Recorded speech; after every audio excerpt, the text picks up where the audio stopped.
3:4. Ang tawag natin dito is partitive proportion. Bakit? Kasi meron tayong pinapart. Ano yung pinapart natin? Yung measure ng angles ng triangle. Ano ba yun? Di ba pag sinabi natin triangle, lahat ng yung sum niyang tatlo na yan ay 180 degrees. No? Bakit? Kasi may formula yan, no? Yung formula niyan is 180 times n minus 2.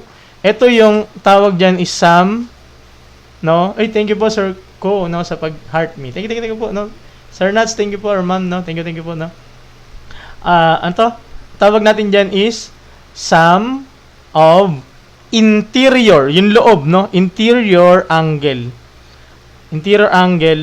ng triangle, no? So, halimbawa, ilang sides ba 'yon? Ito sides to. Kunyari 3 minus 2 tas 180.